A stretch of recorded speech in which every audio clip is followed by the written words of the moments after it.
No ar, diálogos com Luana Montargil.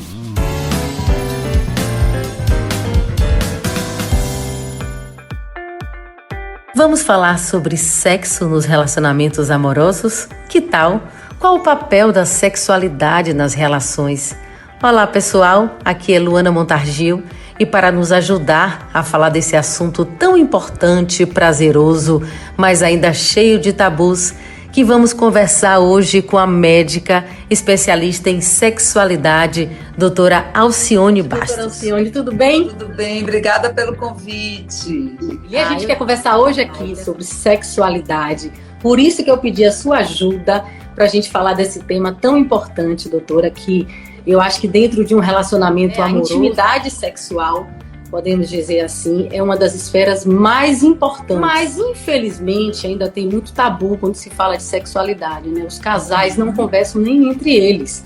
E nem procuram ajuda quando tem algum problema, né? Procurar um profissional. E eu queria falar com a senhora um pouco sobre isso. Por que existe ainda tanta desinformação quando se fala de sexo, de sexualidade? As pessoas gostam muito de falar sobre sexualidade desde que não seja a dela. Por exemplo, é muito comum você ouvir entre amigas, entre homens numa mesa de bar. A pessoa, quando vai falar sobre sexualidade, a sua própria sexualidade com o parceiro ou a parceira, seja homo, hétero, bi, o que seja, não importa, fica um pouco de pudor. O homem, inclusive, Luana, ele tem muito brio, pudor de falar sobre o sexo do casal com a parceira. É como se ele blindasse isso. Aparecem questões que ele vai morrer e não vai falar. Não vai falar jamais. Agora, falando sobre a sexualidade, você acha, então, já que a gente está falando de sexualidade, que o sexo é fundamental numa relação amorosa ou não? Ou existe outras coisas? Boa pergunta. Excelente. Depende da configuração do relacionamento. Por exemplo, tem casais que a configuração desse relacionamento é afetiva e não sexual. É raro, mas esses casais, eles preferem manter aquela amizade, a afetividade e não entrar na vida sexual, por opção e também porque já existe tanto tempo de convivência com filhos, pessoas mais assim idosas, que preferem manter o relacionamento mesmo sem ter o sexo. Mas isso porque foi se transformando na relação, a relação foi mudando com o passar do tempo? Pode ser que a relação nunca foi boa e aí a pessoa, o casal encontrou uma fórmula para funcionar sem aquele incômodo que o sexo terminava a ser algo. Até porque a gente começou falando de uma coisa muito importante, que é o diálogo.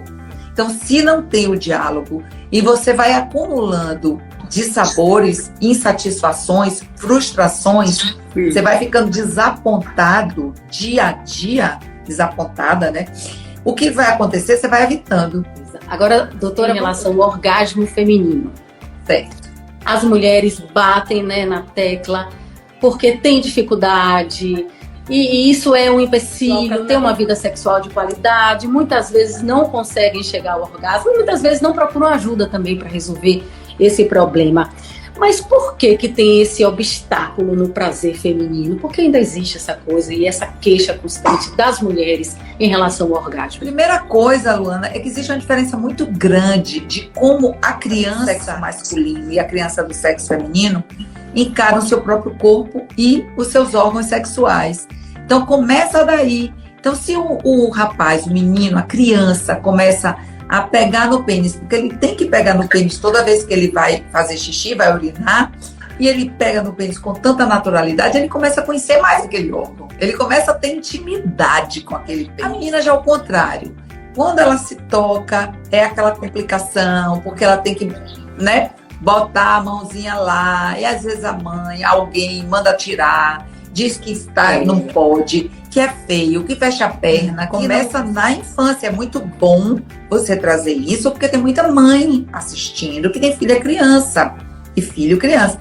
E vai saber que existe uma diferença muito grande no estímulo. Então, a criança começa a estimular o corpo, né? E achar que aquilo é bom, prazeroso e continua. A outra é bom, prazeroso, mas existe um conflito. Então começa o conflito. A conversa com ela está tão boa que não para por aqui. Dividi o programa em 3 partes e no próximo programa continuaremos essa conversa com a doutora Alcione Bastos, falando naturalmente sobre sexo como o assunto merece. Está imperdível. E se você quiser rever esse episódio ou compartilhar, ele estará disponível em Coisas da Dina no Spotify e no YouTube. A gente se encontra na próxima semana com mais diálogos comigo, Luana Montargil, aqui na Rádio Coisas da Dina. Até lá! Coisas da Dina, a sintonia perfeita para ativar os seus sentidos.